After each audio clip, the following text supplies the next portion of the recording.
I mean, there's no other. I want to be absolutely 100% candid. Barack Obama, yes. Joe Biden, these people raped you. And you say that you have these mountains of evidence that nobody wants to look at. What evidence do you have?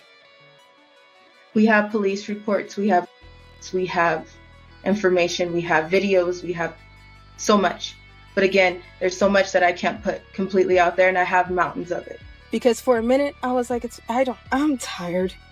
I know that nothing's going to happen. And then we sit here today, December 10th of 2024, and mainstream media might be talking about the 13-year-old girl, but they're not talking about all the under 13-year-old girls. They called them underage prostitutes.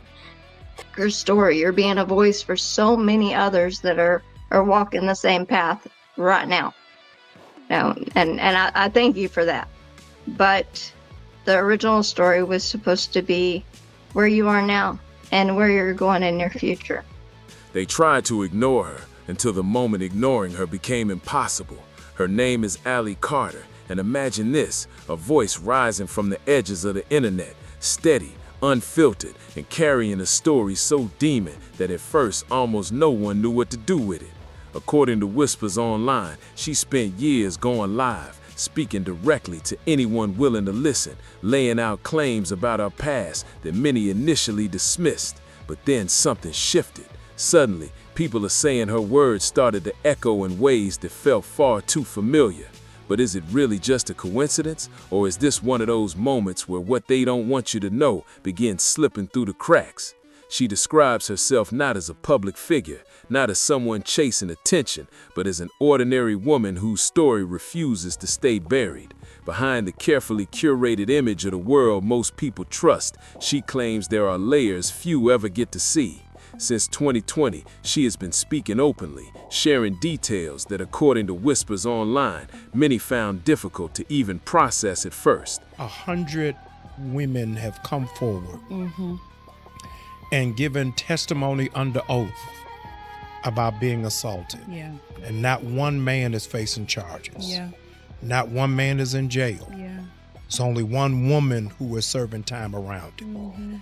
And I want to juxtapose that, Britt, around Diddy.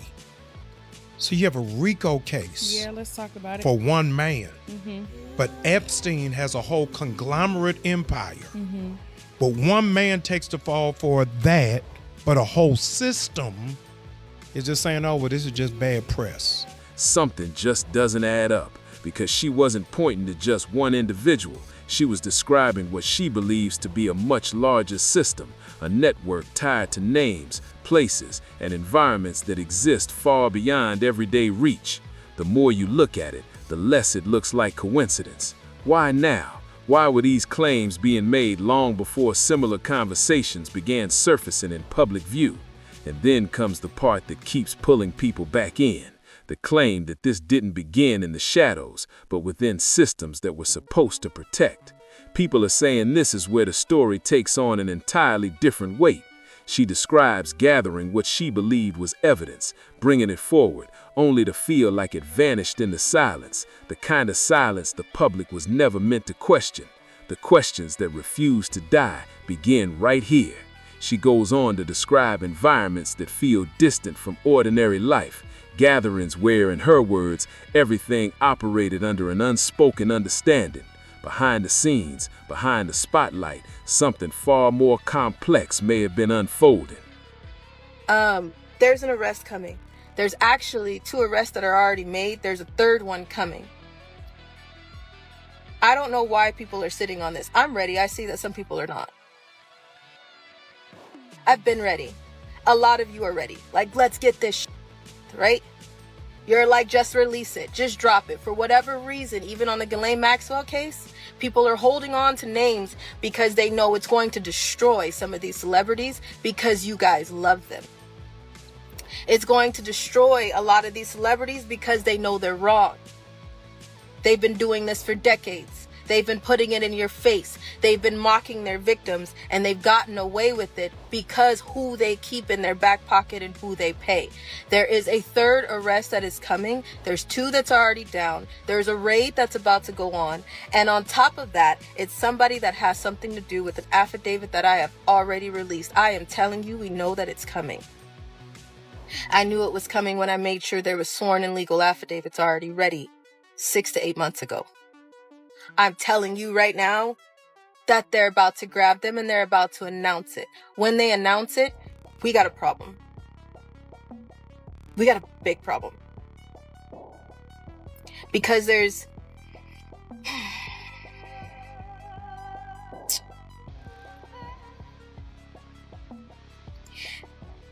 ways that this is about to go. I think a lot of you guys are everybody is like, we're ready. We're ready until it's happening. And then everybody's like, well, I wasn't ready. Yeah. There's gonna be a lot of that. There's no other way to get ready.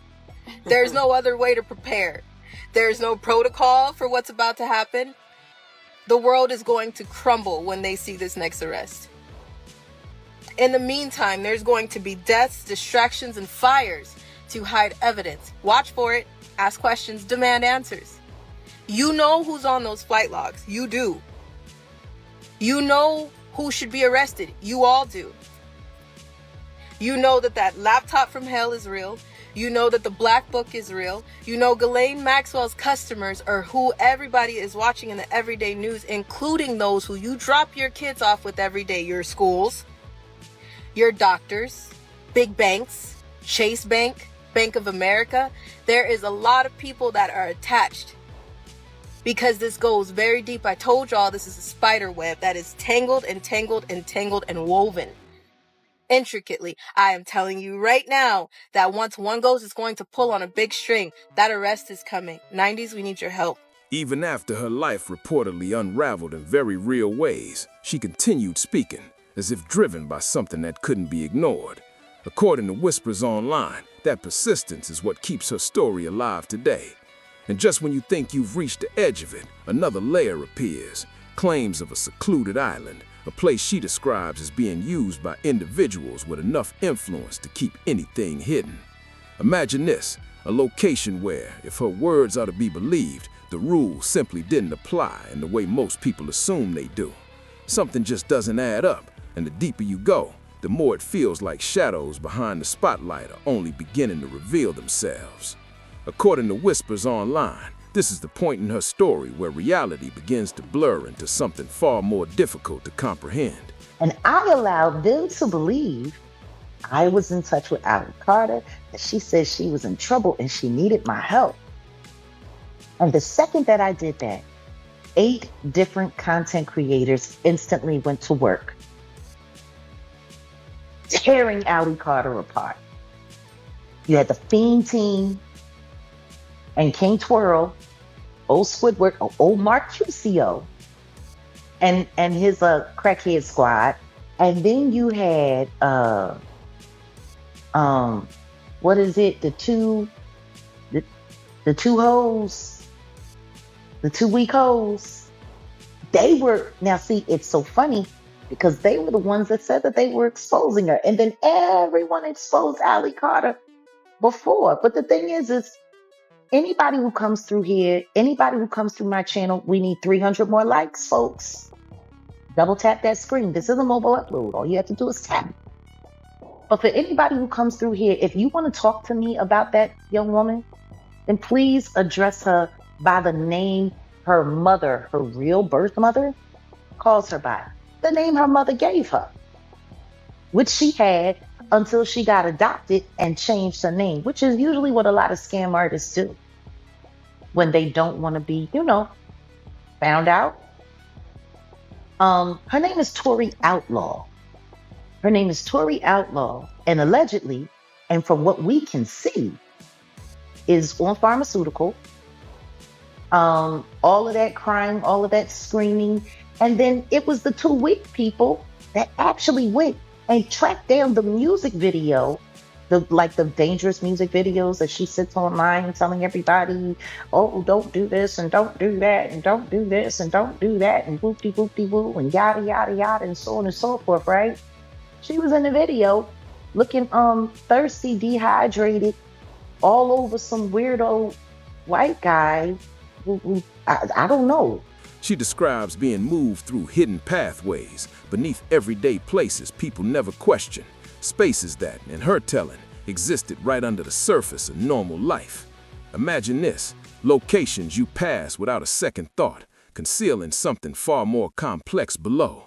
But is it really just a coincidence, or is this part of the pattern that keeps resurfacing no matter how hard they try to bury it? She frames these memories as her lived experience, the way she recalls them, layered with details about a secluded island she claims operated under an entirely different set of rules. A place, she suggests, where secrecy wasn't just important, it was absolute, enforced by influence that reached far beyond what most people can imagine. What truly makes people pause, though, is the timing. She had been sharing these claims years before similar topics began appearing in mainstream conversations, before documents, before flight logs, before headlines started asking the same kinds of questions. People are saying that detail alone is what keeps pulling attention back to her story. The more you look at it, the less it looks like coincidence. Why now? Why were these ideas spoken into existence long before the public seemed ready to hear them? Something just doesn't add up, and the questions that refuse to die seem to echo louder each time new information surfaces. Whatsoever. And she was made out to be the crazy one. I was made out to be the crazy one. I was a high-risk kid. I was moved from foster homes to level 14 lockdown group homes. And every single time something happened, every single time I came in with cracked ribs, with bruises, with bites, with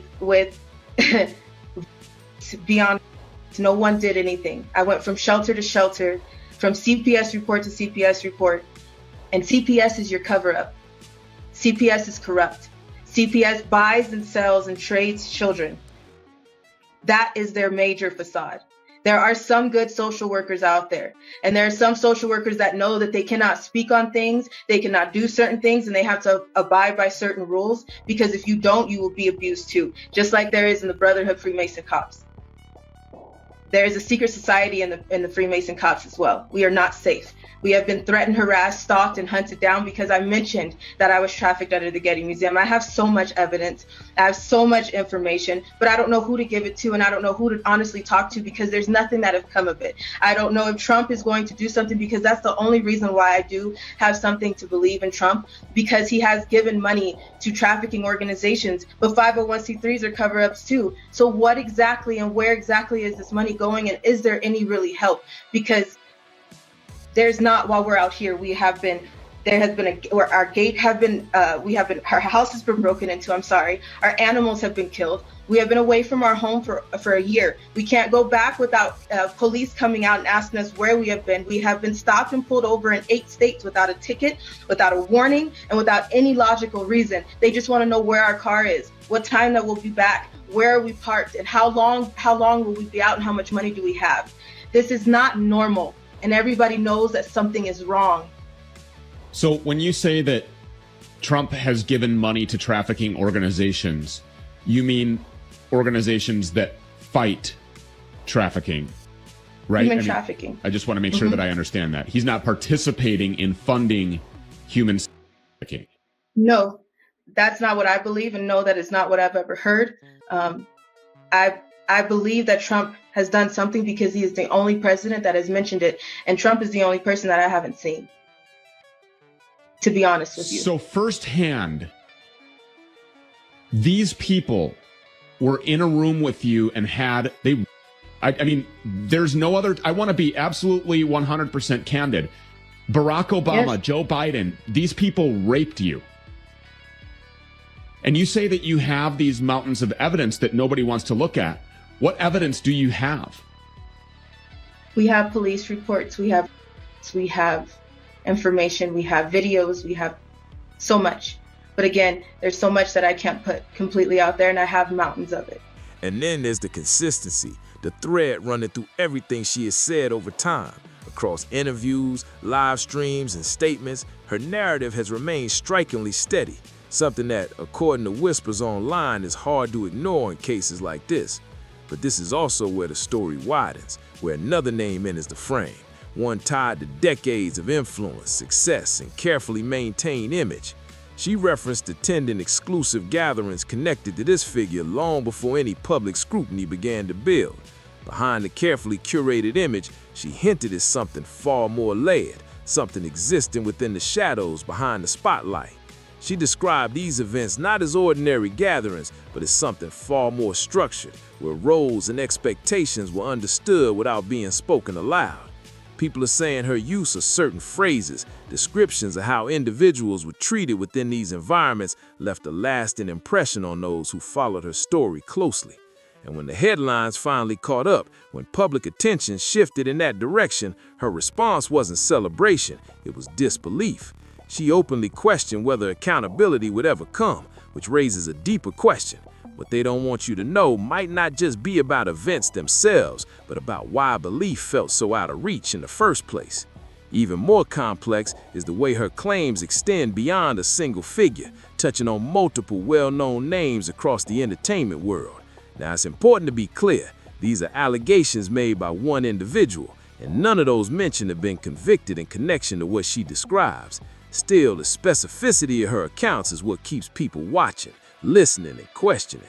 Something just doesn't add up, and the deeper you go, the more it feels like the silence between the headlines may be hiding more than anyone expected. Yes, there were shrines used for rituals. There's bloody places. There's parts where there's limbs. People cut off limbs and want you to have. There's blood that I don't even know who it belongs to. There's a lot. So hang on. So someone like the people that you've named are here at these shrines where there is human flesh, bones, human body parts, and they want people to participate in amongst all of this human blood. Is that a satanic ritual feces? Is this a satanic ritual that they are participating in? Yes. Yes, there's people who want to, there's people who have animals, dead animals. I was taken and told that I had to give a blowjob to Biden. So Joe Biden was there at this shrine. Mm-hmm. Something happened. I don't know what happened. I was down there for a while. There's certain people that you don't talk about because you just don't. There were certain people that I seen down there, from Beyonce, Jay-Z.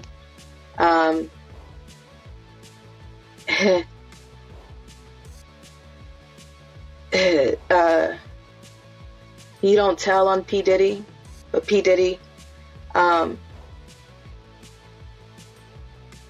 So you said you don't tell on these people. Is that like a code that all victims adhere to? They don't talk about this stuff? Yes, you don't, because nobody's going to believe you. You're nothing to them. You don't count. You're just a toy. You're not essential, as they call them. You're expendable. And as a child in that situation, I wasn't the type of person that was fighting all the time, because I started to learn who I was. I started to learn my pimp. I started to learn what I was in. I started to learn that you don't fight. You watch what you say, you watch what you do. And at some point I stopped fighting people, and I started to accept the fact of what I was told, that I was special enough to be with this person. I was special enough to be in the eyes of a celebrity or somebody who was on the radio or on TV. And I accepted that. According to whispers online, this is where the narrative takes another unexpected turn, because not every account points in the same direction. Take Denzel Washington, for example. Separate reports have described him as someone who allegedly distanced himself from one of these high-profile gatherings after feeling uneasy, a detail that introduces a completely different perspective.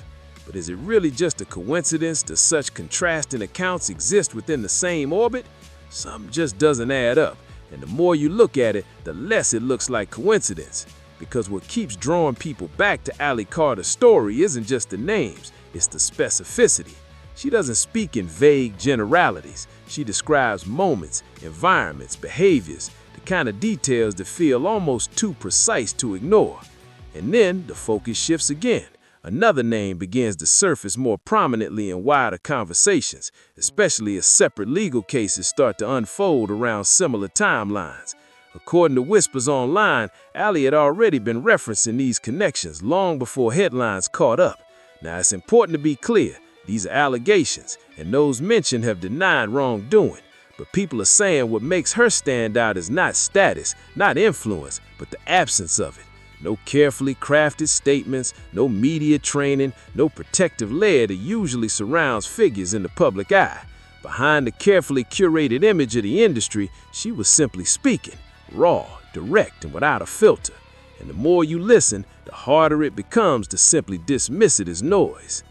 You're telling me at the freak-off parties, they put children on the table instead of gift bags, and then people can do what?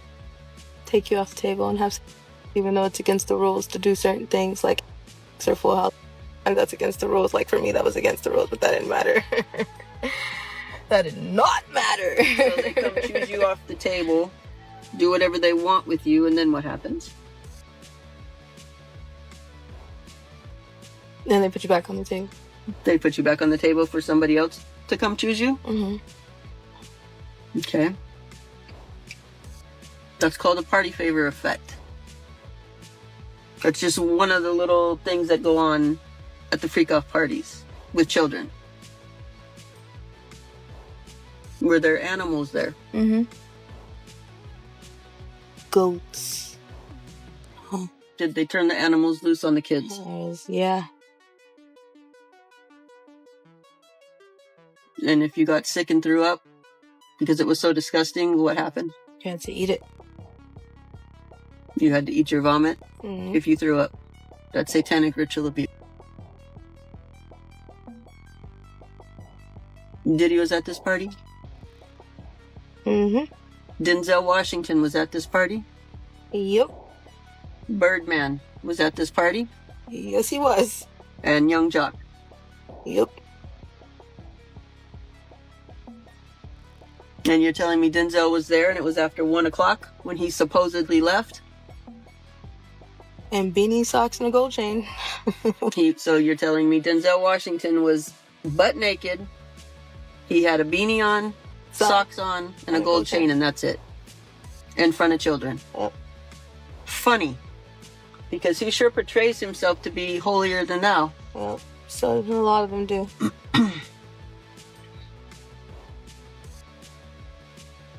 I think you also told me that one of those men have a birthmark. Left thigh. One of those men have a birthmark on their left thigh.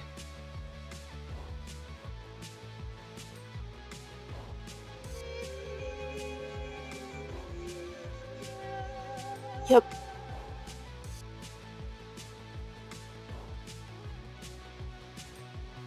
Did you have sexual interactions with Diddy?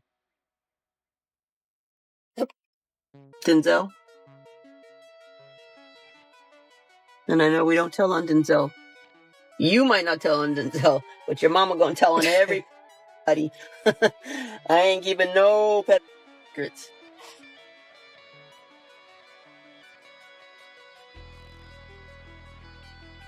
Denzel?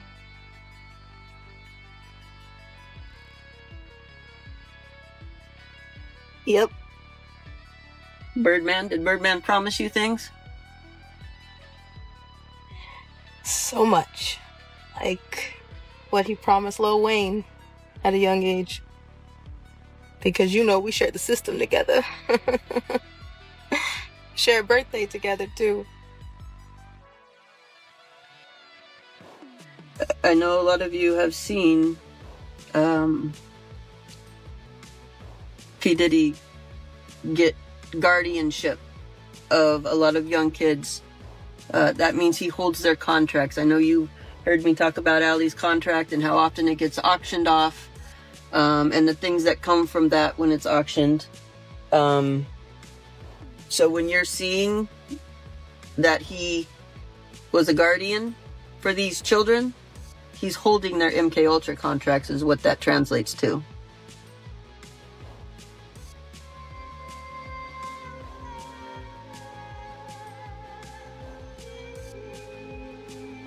Were you the only child at this party? No, not at all. There's so many kids at this party.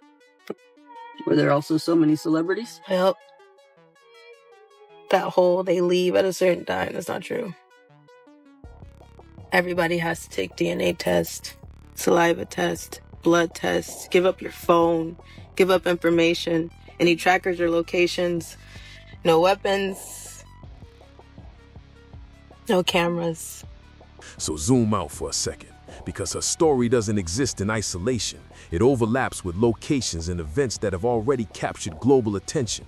A private island, often referenced in major headlines, a place tied to powerful figures, private travel, and years of secrecy that somehow remained intact. The public was never meant to question it until suddenly documents began surfacing. Flight logs, guest lists, court filings, thousands of pages slowly revealing fragments of a much larger picture. And what they suggest, according to people who've been following closely, isn't a single story, but a pattern, a network, the kind of structure that operates quietly, where everyone either knows, chooses not to know, or feels they can't say anything at all. There are children under your feet. There are children in your face. You walk past a survivor and you interacted with a trafficker today. Do you understand the world and the war that we are in, that everybody keeps going back and, oh, no, it's not true. And oops, wait a minute. Did Jay-Z, is Jay-Z on the news? Is he Rock Nation? Are you kidding me? I liked him. Same thing you said about Diddy. Same thing you'll say about the Beehive. It's the same thing you'll say about Ellen DeGeneres. It's the same thing you'll say about Oprah. What will probably throw you is when you find out that it's the same thing you're going to say about your teachers in your schools. The same thing you're going to say about your police authority that you thought you could call. The same thing you will say about who sits behind 911, who sits behind the trash, who sits behind Child Protective Services. Do you understand where those kids are coming from? Do you? How many children do you know are being tortured? How many children did you miss? Because a lot of y'all are late. I'm not mad at you for that. I'm late too. Okay? Because for a minute, I was like, I'm tired. I know that nothing's gonna happen. And then we sit here today, December 10th of 2024, and mainstream media might be talking about the 13-year-old girl, but they're not talking about all the under 13-year-old girls. They called them underage prostitutes. There's no such thing as an underage prostitute. These attorneys that are sitting everywhere, shame on you. Because this is why we won't trust one. I don't trust y'all. There's a lot of people who are like, why aren't you on these cases? Do you not see what I see? Let me help you. Let me help you. These attorneys are paid off. In a minute, somebody will flip somebody's evidence. In a minute, it's not going to matter what happened in the court, because the court, you see what Diddy's doing? He will eventually, how? Let me ask you this. Who has family that's been to jail? Who has family that has committed a crime? Who has family that's just been pulled over for nothing? Okay? Who has family that has been to court over a parking ticket? Who knows that when you end up in jail, ain't a damn thing confidential, but it is for elite. Allie Carter describes this as something systemic, an interconnected web with layers, movement, coordination, and what she claims were pathways hidden in plain sight. She speaks about locations beneath well-known places, connections that sound almost impossible until you start asking a different question. Why are they hiding this? Not every detail can be verified. Maybe not now, maybe not ever. But the questions that refuse to die keep circling back as more information surfaces publicly. The more you look at it, the less it looks like coincidence. And this is where it lingers, the part that stays with you. Because this isn't just about individuals, it's about an entire ecosystem of influence, entertainment, media, power structures, all existing side by side for decades, while, according to whispers online, very few spoke up. Imagine this, rooms filled with insiders, people who understood the environment they were stepping into, and yet the silence stretched on. Why? People are saying part of the answer lies in fear, in the weight of influence from the very top. And once you consider that, the shadows behind the spotlight start to feel a lot closer than anyone expected. But the reality is 30,000 or more foster children come up missing every single year. And of those 30,000, 60% of them are sucked into human trafficking. And the victims aren't listened to. And it's heartbreaking. And I'm sorry for that. I'm sorry and to those other children that people are not listening. It's not hard to know that. And I'm sorry. Now, it was going to happen. This was not the turn it was supposed to take. But because people are having such a hard time understanding that your story is valid, and it's not only your story, you're being a voice for so many others that are walking the same path right now. And I thank you for that. But the original story was supposed to be where you are now and where you're going in your future and where God has taken you. The great things that God is doing in your life right now. So why don't we go into that now? Speaking out in a world like this isn't just a decision, it's a gamble with everything. According to whispers online, stepping forward can mean risking your career, your reputation, and the very foundation of your life. Allie Carter has said that after going public, everything around her began to unravel, and she wasn't someone protected by influence or connections. Imagine this, if that's the cost for someone on the outside, what might it look like for someone deep within the system itself? Something just doesn't add up, and the questions that refuse to die begin right there. Why are they hiding this? Why does silence seem to carry more security than speaking out? Those are assault parties. And I was one of the kids that was one of the party favors. And a party favors means that you're set on top of a table and you're used as a toy for anybody who comes across the table or who wants to party at a certain time of night when the music stops and then the DJ starts flashing all these lights and they close the doors. And then everybody turns into like a frenzy and starts going into a crazed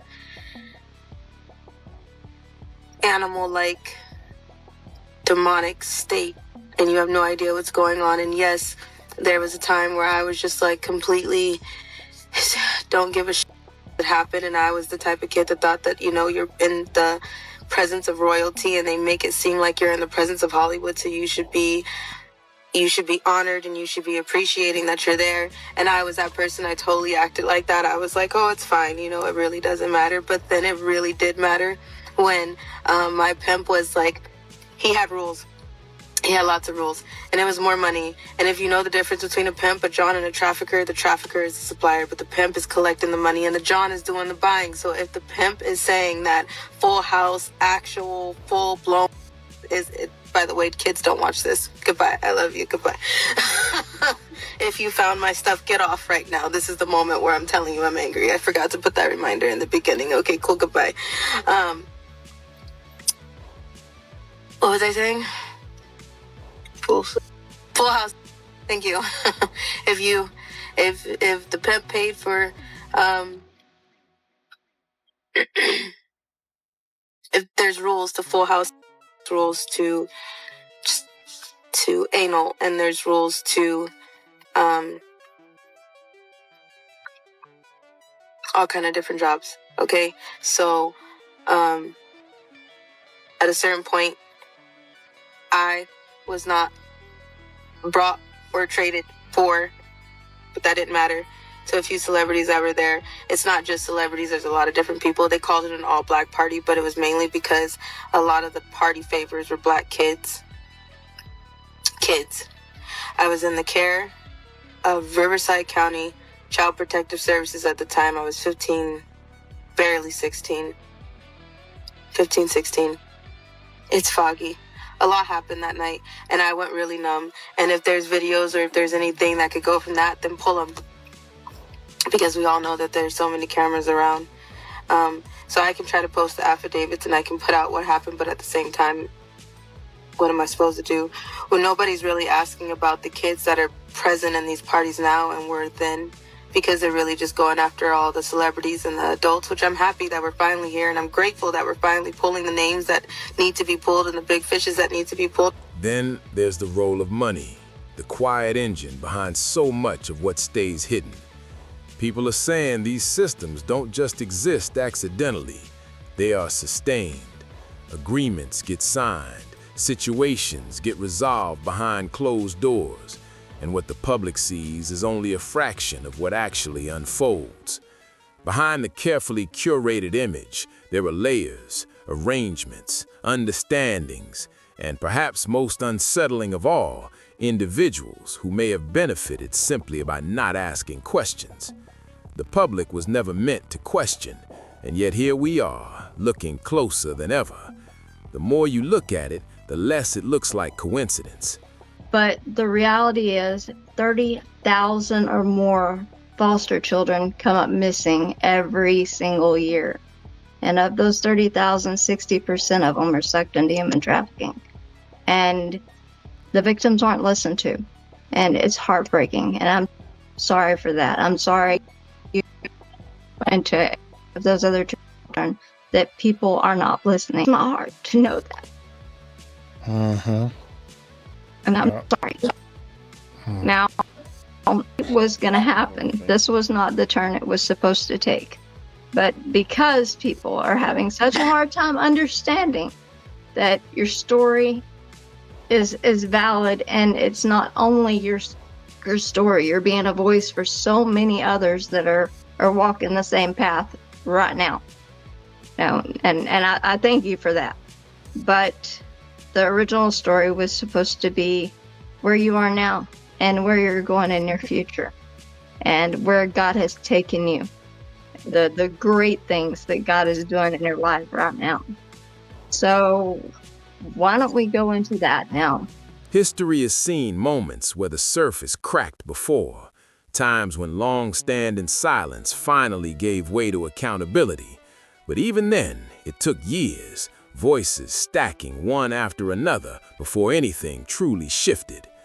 According to whispers online, what Ali Carter describes feels bigger than any one figure, any one headline. It feels like a mirror held up to an entire system, reflecting something many would rather not examine too closely. And still, people are saying powerful circles are counting on one thing, that most will scroll past, that most won't dig deeper, that the silence between the headlines will remain intact. But is it really just a coincidence that these patterns keep emerging? So where does that leave us? She's still speaking, still pushing her story forward, still trying to draw attention not just to herself, but to something she believes is far larger. No book deals, no polished press tours, just a voice that refuses to disappear.